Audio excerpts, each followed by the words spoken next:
Hello friends, welcome back to my channel, myself Lisha. Today I'm going to share with you very informative video for those parents जो अपने बच्चों की initial stage में उनकी studies में help करना चाहते हैं। बहुत ही इंपॉर्टेंट टीचिंग स्किल्स से आप अपने बच्चों की मदद कर सकते हैं या फिर ऐसी बहुत सारी बेसिक चीज़ें, क्योंकि बीइंग अ ट्यूटर मेरे पास जो भी एक्सपीरियंस है मैं आपसे शेयर करना चाहती हूँ कि कौन सा राइट पोस्चर है, कौन सी ऐसी स्किल्स आप टीचिंग स्किल्स यूज़ करके आप अपने बच्चों को पढ़ा सकते हैं, या what is the right way of teaching, कहाँ से आपको स्टार्ट करना है, कौन सी ऐसी टेक्निक्स आपको हेल्प करेंगी आपके बच्चों को पढ़ाने में, उनके इनिशियल स्टेज में उनके बेस को बिल्डअप करने में। तो इस वीडियो में मैं बहुत सारी ऐसी इंपॉर्टेंट बातें शेयर करने वाली हूँ जो बच्चे अभी स्टार्ट करने वाले हैं उनकी स्टडीज, जैसे कि फर्स्ट ईयर उनका नर्सरी में बहुत सारी ऐसी चीज़ों का आपको ध्यान रखना होता है। स्पेशली उस टाइम पे बच्चे बहुत ज़्यादा मूडी होते हैं, जब उनका मन होता है तभी वो पढ़ाई करते, तो उस बच्चों को या उन टाइप वैसे बच्चों को किस तरह आप टैकल कर सकते हैं, या कौन सा ऐसा स्टडी पैटर्न है जो फॉलो करके आप अपने मूडी बच्चों को भी प्रॉपर पढ़ा सकते हैं। तो इस वीडियो में मैं वही शेयर करने वाली हूँ, तो प्लीज़ गाइस पूरा वीडियो ज़रूर देखना, आपके लिए बहुत ज़्यादा हेल्पफुल होने वाला है। तो ये कुछ ऐसे आप देख सकते हैं, मैं दिखा रही हूँ। मैंने इस तरीके की प्लेन बुक ली थी जिसमें मैंने इस तरीके से घर पे ही with the help of marker मैंने बॉक्सेस बनाए हैं।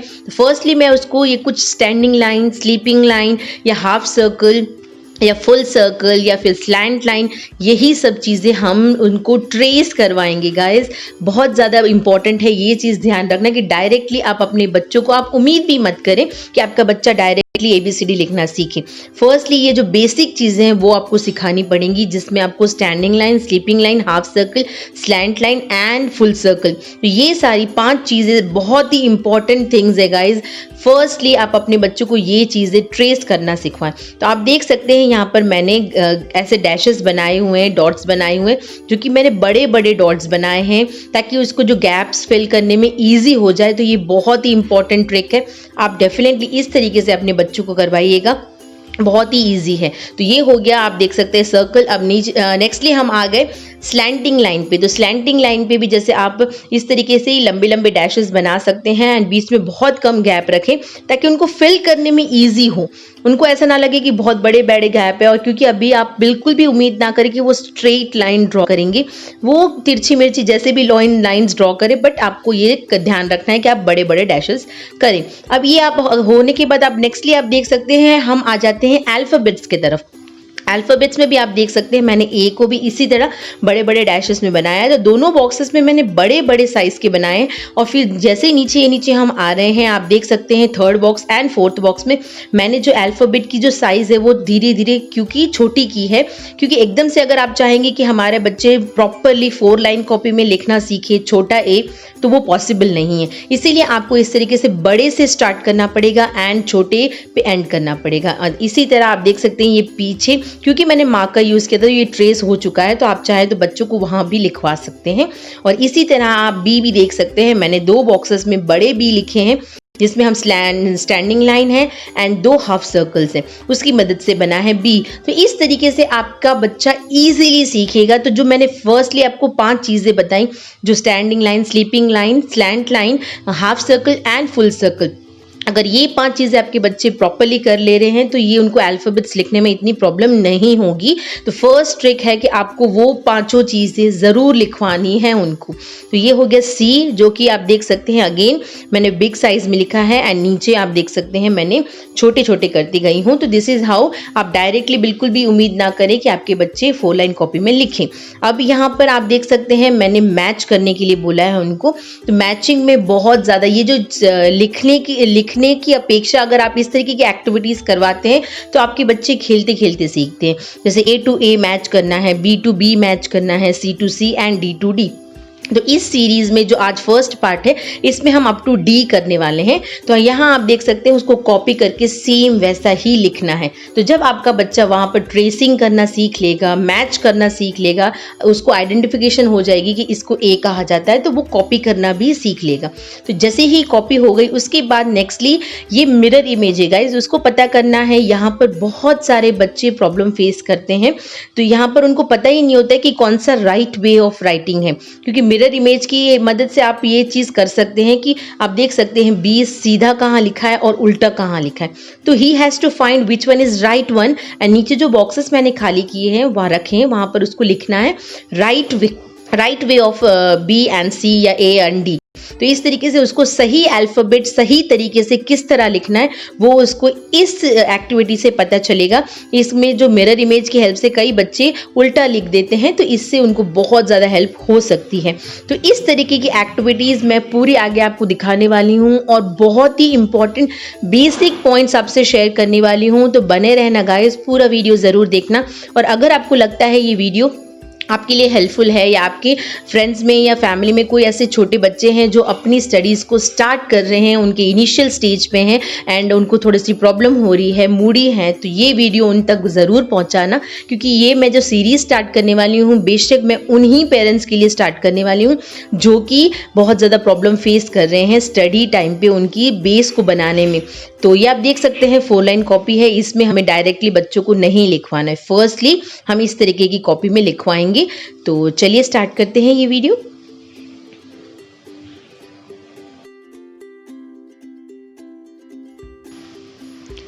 सो फ्रेंड्स, फर्स्टली एक रिक्वेस्ट कर लूँ आपसे कि अगर आप चाहते हैं इस सीरीज़ में मेरे साथ बने रहें, आप भी चाहते हैं कि आप भी ये सीरीज़ में आपके बच्चों से कोई भी रिलेटेड प्रॉब्लम्स मुझसे डिस्कस करें, तो आप कमेंट सेक्शन में मुझे ज़रूर बताइएगा, या फिर आप कोई भी सजेशंस मुझे देना चाहते हैं डेफिनेटली गाइज मुझे दीजिएगा। I will love to.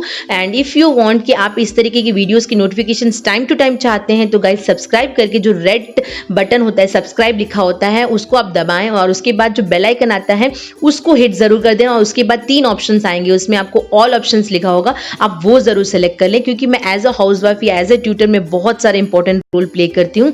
And मैं चाहती हूँ कि मैं जो प्रॉब्लम्स फेस करती हूँ उससे रिलेटेड मैं जो भी हेल्प हो सके आप तक पहुंचाऊं। तो if you find my videos informative, आपको कुछ भी हेल्प मिल रही है तो गाइज लाइक जरूर कर देना। And without any further do let's get into the video.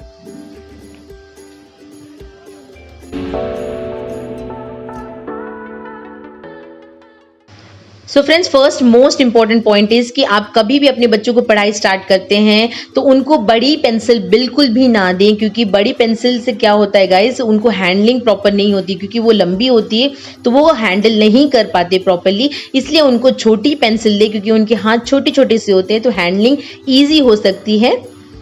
And secondly, don't at all expect कि child will sit alone and write alone, क्योंकि अभी तक उसने जो भी किया है आपके साथ किया है, तो उनकी इनिशियल स्टेट ऑफ स्टडीज में they will need your help to write and study. Now third and most important point guys कि डोंट एट ऑल एक्सपेक्ट कि he will write serial wise, वो बिल्कुल भी सीरियल वाइज फॉलो नहीं करेंगे। आप उनको जितना भी बोल लो कि फर्स्ट बॉक्स में आपको स्टार्ट करना है, देन सेकंड बॉक्स में लिखना है, देन थर्ड बॉक्स में, they will not at all follow. वो जहाँ से उनका मन होगा वहीं से वो स्टार्ट करेंगे। तो आप ये एक्सपेक्टेशन बिल्कुल भी ना रखें कि आपका बच्चा स्टार्टिंग स्टेज में, उनके इनिशियल स्टेज में ही वो सीरियल वाइज लिखना शुरू कर दे। सो वेरी इंपॉर्टेंट पॉइंट ध्यान में ज़रूर रखिएगा। Now guys, next most important point कि अगर आप उनके हाथ पकड़ के भी लिखवा रहे हैं तो ये चीज़ का ध्यान रखें कि आप बहुत ज़्यादा प्रेशर दे के उनका हाथ ना पकड़ें, या ऐसा नहीं लगना चाहिए कि आप ही लिख रहे हैं।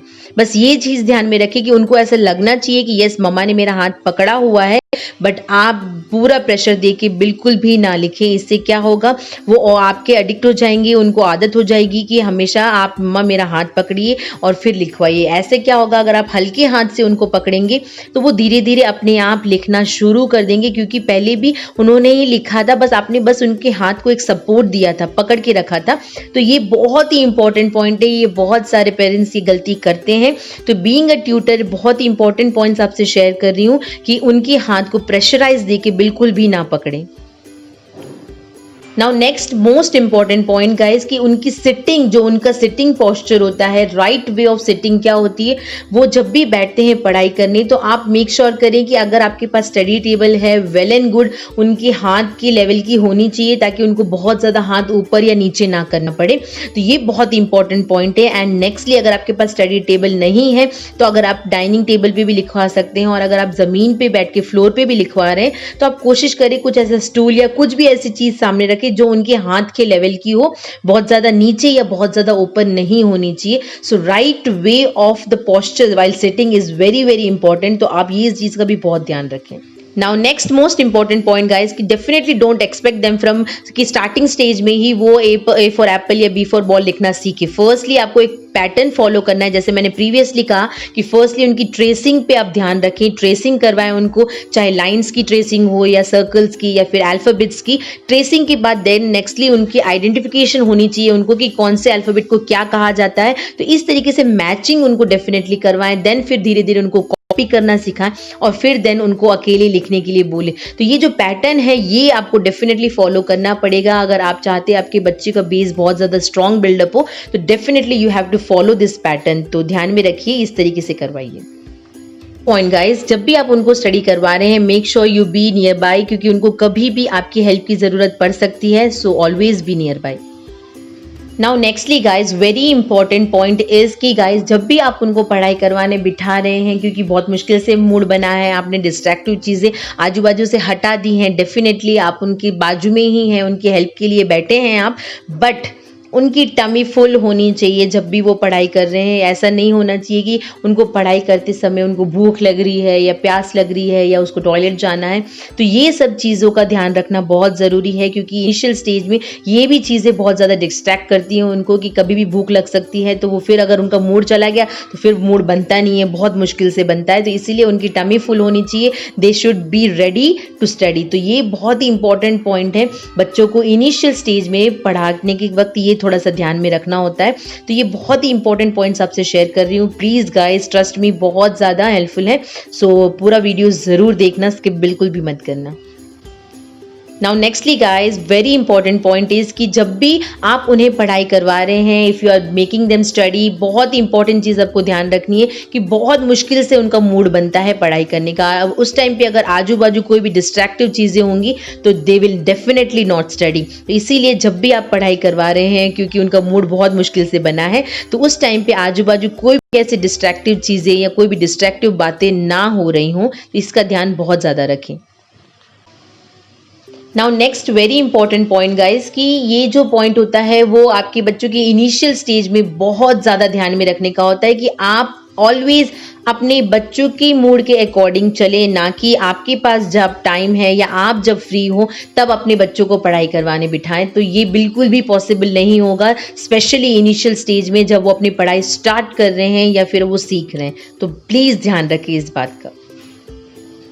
Now next most important point is कि गाइज जब भी आप उनको पढ़ाने बिठा रहे हैं तो आप मेक श्योर करें कि वो जब भी पढ़ाई कर रहे हैं तो आप इस तरीके की ड्राइंग की हेल्प से उनको पढ़ाई करवाएं, क्योंकि ड्राइंग्स हो गए या इस तरीके से पिक्चर्स हो गए उनको बहुत ज़्यादा अट्रैक्ट करते हैं, तो वो थोड़ा सा इंटरेस्ट दिखाएंगे पढ़ाई करते समय। या फिर आप डायरेक्टली अगर उनको ट्रेसिंग या फिर आप उनको लिखने के लिए बोलेंगे तो डेफिनेटली वो लोग नहीं करेंगे। So friends, last but not the least at all, directly don't at all expect your child with write with the help of pencil, क्योंकि पेंसिल बहुत ज़्यादा बोरिंग लगती है उनको। तो आप इस तरीके के कलर्स हो गए, जैसे क्रेयॉन्स हो गए या पेंसिल कलर्स हो गए, तो आप उनको वो दीजिए, वो उन्हें बहुत ज़्यादा अट्रैक्ट करते हैं, थोड़ा सा बिजी रखते हैं, उनको बहुत मज़ा आता है करने में। तो इस तरीके के एक्टिविटीज़ फर्स्टली आप उनको परफॉर्म करवाएं जो उनकी स्टडीज़ में थोड़ा सा इंटरेस्ट बिल्डअप करे, देन फिर उससे फॉलो अप कीजिए विद द पैटर्न जो मैंने प्रीवियसली आपको शेयर किया। तो अगर आप इस तरीके से पढ़ाते हैं अपने बच्चों को, डेफिनेटली वो अच्छे से पढ़ेंगे, उनका बेस बहुत अच्छा बनेगा। मैं इसलिए आपसे शेयर कर पा रही हूँ इतने कॉन्फिडेंटली, क्योंकि being a tutor and also a mom, क्योंकि I am also having a 3-year-old kid जो अभी स्कूल जाने वाला था, बट बिकॉज ऑफ कोविड-19 वो अभी नहीं जा पा रहा है। But 3 years is the right age to start this studies, तो इसीलिए मैंने स्टार्ट कर दी है।